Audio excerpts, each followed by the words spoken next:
In the last video, we talked about this site being documented by my daughter Clara and the other Forest Service archaeologists.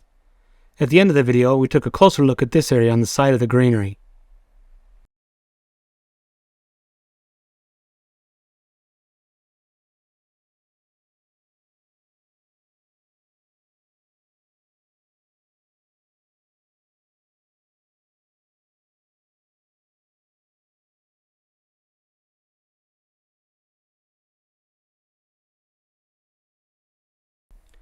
This time, I'll cover some more of what makes this a likely Fremont site.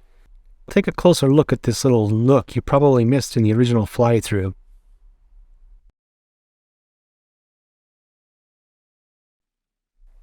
Last time I realized I didn't explain very well the geography of the Great Basin and the Fremont as they fit into it. So just for a few minutes, let's take a closer look at the location in the Eastern Great Basin before we get into the knapping. First, let's orient those who are unaware of where the Great Basin is located. Here in the western United States is a large inland basin with no drainage to the oceans, a product of continental drift and geologic expansion. It's the brown area here in this map. There are many large rivers that go around the Great Basin, like the Snake River in the north, or the Green River and Colorado rivers in the east, eventually making their way to the Pacific. But nowhere inside the basin is water able to drain out to the ocean. In modern times, and really for the last 10,000 plus years, the Great Basin has largely been known as a desert, bounded between the Rocky Mountains to the east and the Sierra Nevadas to the west. The largest body of water still left is the Great Salt Lake in the state of Utah. However, if you traveled back in time some 12,000 or more years, the Great Basin was an entirely different place. Enormous lakes fed by Ice Age Pleistocene weather left a series of enormous lakes all the way from the largest in the east, Lake Bonneville, which would have covered most of western Utah, out through an endless series of large lakes across most of Nevada, and the eastern portions of California and Oregon as well. It's funny to even think of the great deserts of Nevada like this, soaking wet with endless lakes. The number of waterfowl just must have been unbelievable. The Fremont cultural horizon was mainly centered around the geographic areas of the Lake Bonneville boundaries. There's also some spill, as you can see, into the Colorado Plateau. Also, for orientation purposes, the Four Corners area is where Utah, Colorado, New Mexico, and Arizona all come together. It's the only location in the U.S. where four state boundaries all touch. This is the home of the basket maker and other Puebloan cultures that are thought to have heavily influenced the Fremont, but are considered culturally distinct enough to remain under separate consideration academically. I've left a link in the description where Katie Richards goes into great depth about the pottery tracking of Fremont and her working theories on the Puebloan influence. She seems to be formulating an interesting argument showing the conveyance of styles and sources of Fremont pottery from their earliest Puebloan influencers. It's quite fascinating. Again, there were no lithics found at this Fremont site, but I wanted to look back into the point types used by the Fremont since they span such an interesting time in the Americas from approximately 0 CE to 1300 CE. I found a paper by Rand Grubel and Bradford Andrews that was worth a read. The excavation report is difficult to get a copy of and it's several volumes large, so instead I lean on Grubel and Andrews' paper that summarizes the types found in the shelter. Their paper is making an argument for Hunchback shelter as being a lithics workshop and potentially of some economic value to the Fremont. It's an interesting argument, but I'll be frank, I was only largely interested in it because of the lithic data and the location near the Wildhorse obsidian source. Hunchback shelter is located in southwestern Utah, and the Wildhorse obsidian source there has been found at sites as far away as Louisiana. Louisiana? Yep. Hunchback shelter was excavated in 2003 and found to be largely dominated by Fremont usage. Earlier people were found to have used the shelter as well, but at some point the Fremont themselves excavated and cleared out the floor of the shelter, created a mix of materials from the earlier peoples in a small mound in front of the shelter. Like most of the Americans, the Fremont used the Atlatl system before transitioning to the bow and arrow. Elko points are thought to have been largely used as Atlatl dart points, but it's also possible they were used as both Atlatl and arrow point tips. I've put a card up in the corner and left a link in the description to a video by Brian Ian Howe, who's an archaeologist that did his master's thesis on this very topic of dual use points for both the Atlatl and the arrow. It's well worth the watch. You can see there's an Elko signature in both the late Archaic and formative periods of the shelter. By the way, formative is just archaeologist speak for transformation from a hunter-gatherer to more of an agrarian subsistence. Formative period here roughly happens around 500 CE to Fremont. This is about the same time as the Elko points fizzle out of favor. There's also a big Rosegate signature in this location, as you can see. This happens all across the Fremont horizon and begins replacing Elko points. This will be the subject of the next video because it's a very interesting story about the Fremont and the arrival of the bow and arrow. The timing of Rosegate points with the diminished use of Elko points seems to be pretty coincidental. I'll leave the debate about Elkos being dual use points up to guys like Mr. Howe. They do seem perfect for either Atlatl or arrow, but the timing of Elkos falling out of favor, just as the Rosegates and bow and arrow arrive, could be interesting counter evidence to consider. Elkos come in 4 subtypes. The split stem has a long, narrow base with a small bifurcation in the bottom. The eareds have a corner notch, and then they like to make this long, broad bifurcation in the bottom, making very narrow ears on the stem. And then, of course, the corner notch, well, the triangle is notched from the corner. And then finally, the side notch has a very typically flat bottom, but the notches come in from the side rather than the corners. I usually struggle with making side notches of any type. I tend to make transverse breaks right across them, just snapping the bases off. Now on my channel I've made several Elkos in the past. It's one of my favorites. So far I've covered the Elko corner notch and the Elko eared, so today I think I'll tackle the Elko side notch. ProjectilePoints.net has a really nice selection. You can see it's very common for the Elkos to have these very delicate bases. I think I like this one right here. Let's try to match it. Of course, we're going to use Wildhorse obsidian. This is a chunk I've had sitting on the side of the house for a few years now. I've intentionally just been avoiding it. First of all, Wildhorse and I just don't get along. It's got a nasty tendency to just be a little too brittle for me.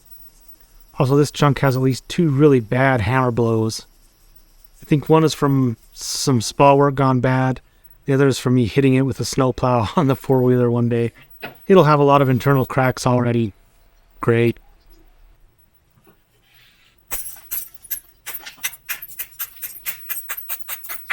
The sloping face seems to be the best chance to get a piece with the least amount of damage. I'm brushing back the edge just to make a slight bevel on one side, and hopefully I can flip it over, strike the beveled edge, and get a reasonable spall or flake to come off of it.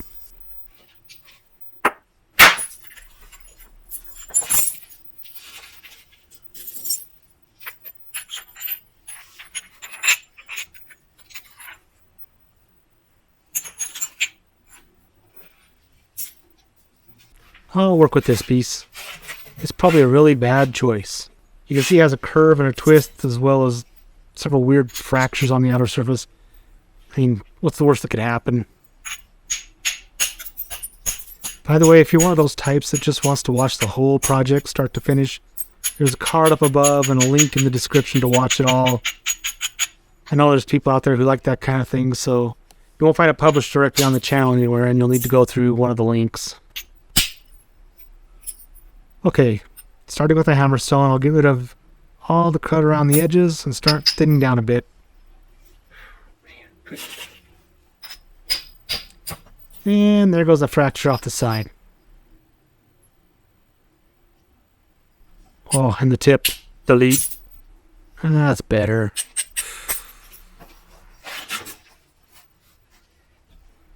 Eventually I've got some kind of preform going on here. I know you're probably tired of hearing me bragging on my daughter, but hey, when you've raised them right, you just gotta enjoy it. This little 2-point antler shed was collected and given to me by the same daughter, Clara, while she was out on survey. It turned into a perfect little knapping multi-tool for me.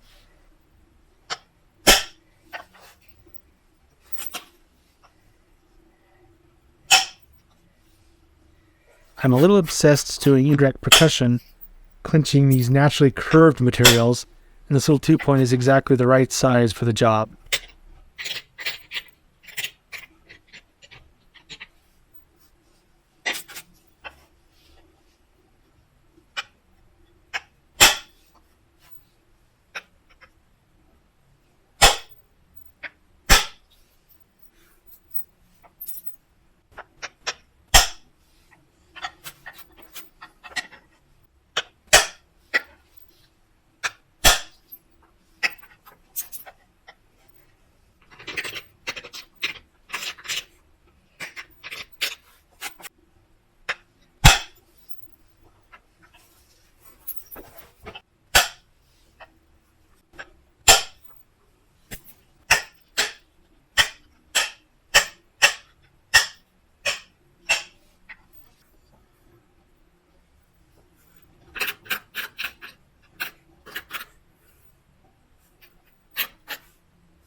One big advantage of using antler like this with the horn curvature still intact is that the horn has an unexpected lever action.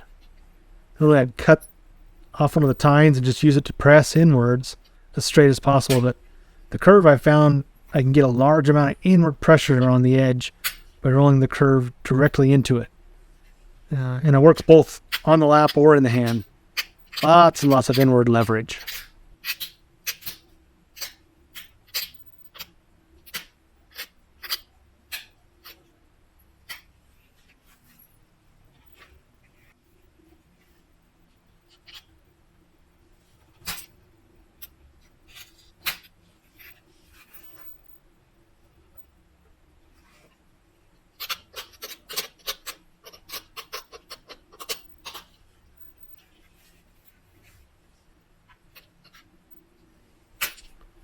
All the tiny obsidian pieces just tear up your hands.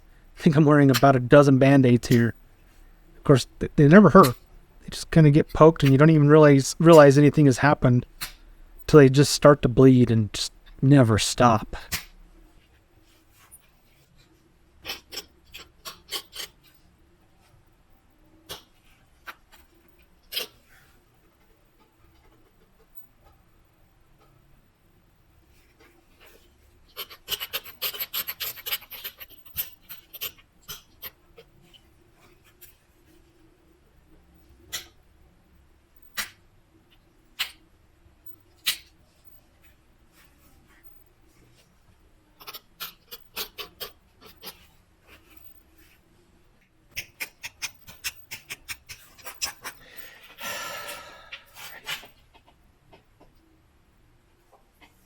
Be scared. You're not going to break this one.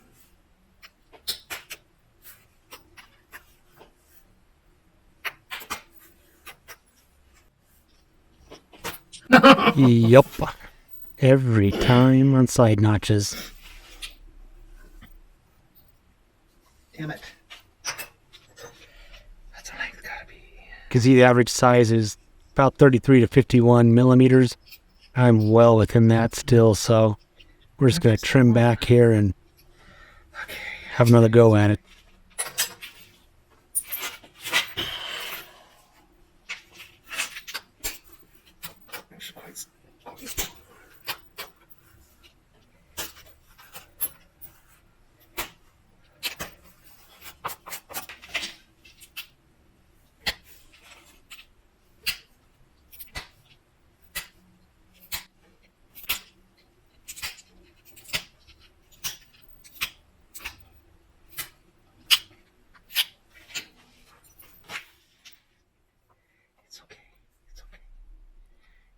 All right, let's try this side notching again.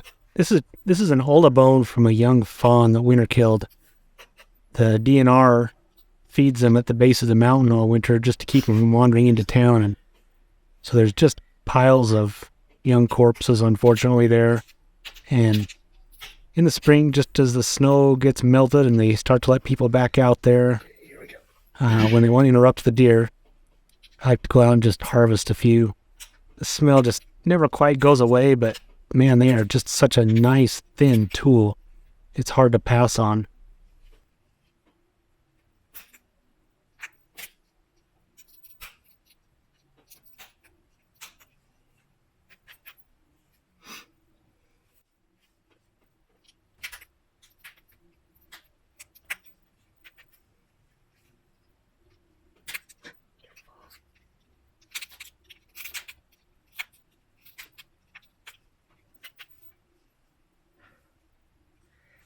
It's gonna be okay.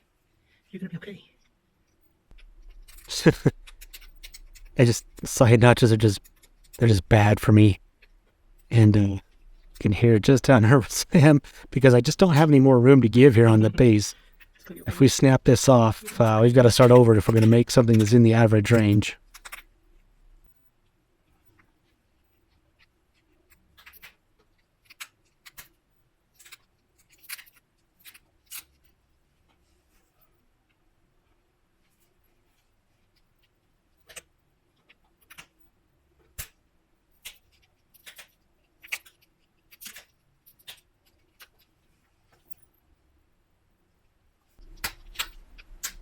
Those notches are about as deep as I dare make them, so we'll just trim up the base here. Give it that really nice, delicate look that they have there. One thing about Elkos too is they're usually serrated for some reason. I don't know if this is... Yeah, I'm not sure why.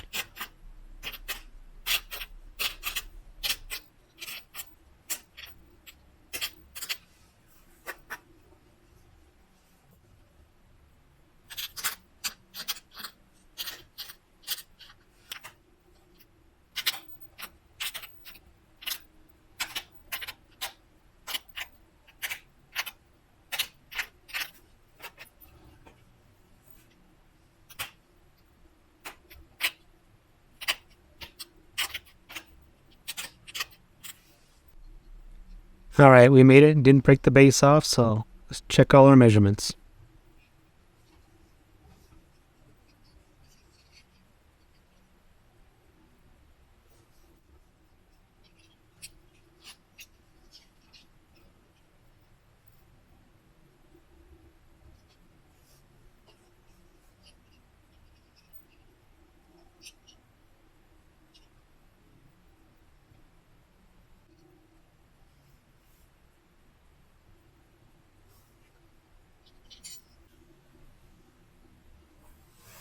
There we have it.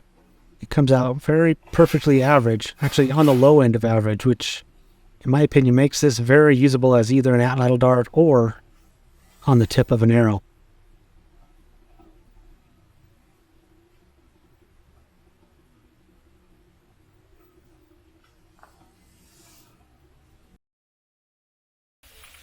The archaeologists located this little corn cob on the steep hillside below the whole grainery and dwelling. I think that's just pretty neat.